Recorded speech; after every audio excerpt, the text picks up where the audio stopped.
שלום, הנה אנחנו ממשיכים בלימודנו בספר ברית שלום, ההלכות של בני נוח. והגענו לפרק השישי, אחד הפרקים, הייתי אומר, המשמעותיים ביותר בעולמנו, זה הפרק על דיני המשפחה.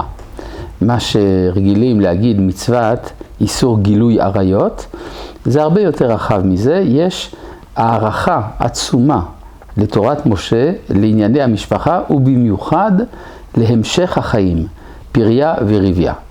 כאן מוכרחים להדגיש את ההבדל בין הגישה של היהדות לבין הגישה של הנצרות. הנצרות רואה בחיי האישות איזושהי הידרדרות של האדם, תוצאה של החטא. כל העניינים המיניים הם אך ורק שליליים. מה שאין כן ביהדות, שפריה וריביה היא המצווה הראשונה שבתורה, ויש הערכה עצומה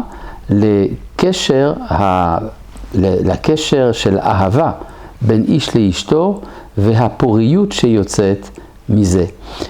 בכלל אין לראות בחיי הבשר שפלות, אדרבה. הברית המיוחדת בין הקדוש ברוך הוא לבין בני ישראל וגם לבני נוח המוכנים לעבור את הניתוח הזה, זה ברית המילה. ברית המילה שנחרטת עם הקדוש ברוך הוא דווקא באיבר המוליד. בואו נקרא את הפסוקים שהובאו בתחילת פרק שישי בענייני המשפחה. 3 פסוקים הבאתי כאן מספר בראשית. האחד, ויברא אלוהים את האדם בצלמו, בצלם אלוהים ברא אותו, זכר ונקבה ברא אותם. כלומר, מלכתחילה הישות האנושית בנויה משני חלקים. ויברך אותם אלוהים, ויאמר להם אלוהים, פרו ורבו ומילאו את הארץ וכבשוה. וגם אנחנו רואים כשנוצר הזוג הראשון בתיאור של התורה, האדם מתעורר ורואה את עצמו בנוי משתי ישויות. ויאמר האדם, זאת הפעם, עצם מעצמי ובשר מבשרי. הזוהר מתפעל מהמילים האלה. תראה, הוא אומר כמה מתוקות מילים אלו. לזאת יקרא אישה, כי מאיש לוקחה זאת.